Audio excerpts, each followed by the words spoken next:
Robert Frost, the poet who couldn't get published.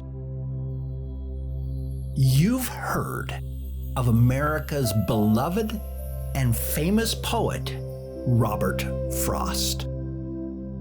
But what if I told you that Robert struggled for decades to find a publisher to print his poetry, and that he eventually had to move to England to find a publisher? It's absolutely true.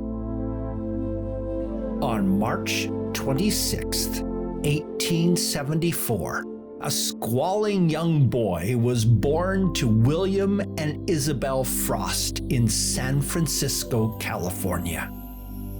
Little did they know that baby, who they named Robert Frost, would grow up to become one of the most iconic poets in American history.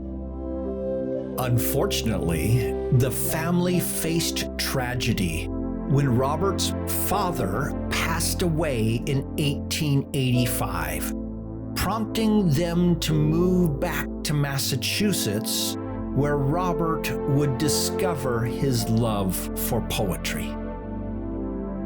While attending Lawrence High School in Lawrence, Massachusetts, Robert met and fell in love with Eleanor White.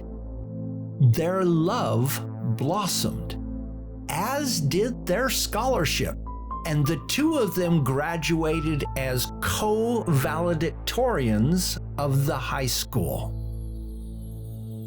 But for a while, their education took priority over their relationship, as Robert headed off to Dartmouth College, while Eleanor went to St. Lawrence University.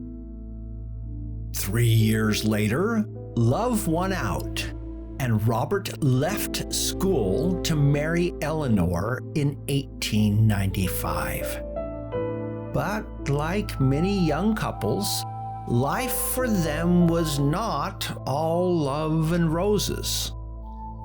Robert, who was pursuing a career as a poet, faced rejection after rejection from publishers in the United States who refused to acknowledge his talent, other than a single poem published in 1894. Robert was forced to support his family through teaching school and farming, and it was during this time when another love began to grow: his love of the land and rural life. Despite that love, his financial success, both as a farmer and as a teacher, was minimal. Over the next dozen years, the family struggled financially as they added 6 children, 2 of whom died early. He tried to fix the financial situation by going back to college, this time at Harvard, but left there 2 years later without graduating. As his family and expenses grew, so did his stack of rejection letters from magazines and book publishers. By 1910, Robert was fighting discouragement.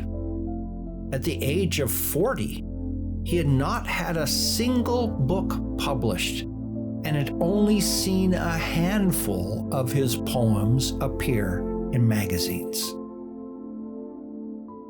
But then, in 1911, something finally changed. Ownership of the farm they were working passed to Robert, and he and Eleanor decided to sell the farm and use the money to move the family to England, where they hoped to find a publisher who would be willing to publish a book of his poetry. It worked.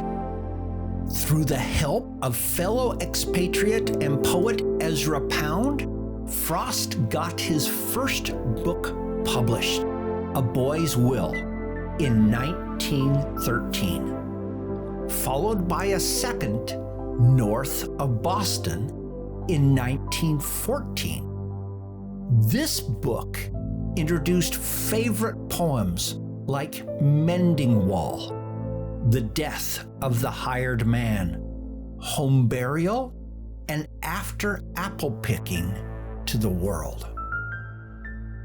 Word began to spread about Robert Frost. An American poet, Amy Lowe, found his work in a London bookstore, returned to the U.S., and began a campaign to bring him home. As the world plunged into chaos with the onset of World War I, Frost made the difficult decision to return his family to the United States. Upon his return, Frost's world changed, and he finally began to get the recognition he deserved. Critics and readers alike celebrated his poetry, embracing the vivid imagery and profound themes that he so masterfully conveyed. Frost must have chuckled as the same magazines that once sent him rejection letters now fought for the right to publish his poetry. No American poet has ever achieved fame as rapidly as Frost did after his return to the U.S. He purchased a farm in New Hampshire and began teaching at nearby colleges. The tranquil, rural landscape would go on to inspire some of his most memorable poems.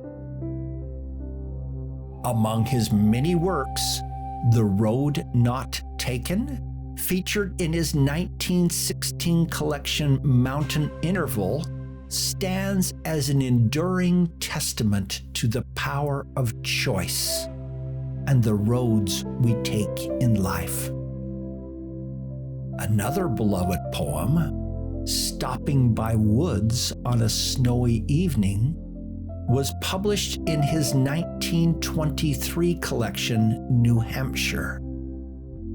That poem's serene depiction of a quiet moment in nature continues to resonate with readers across generations. After his initial drought, Frost's literary achievements did not go unnoticed, as he won 4 Pulitzer Prizes throughout his career.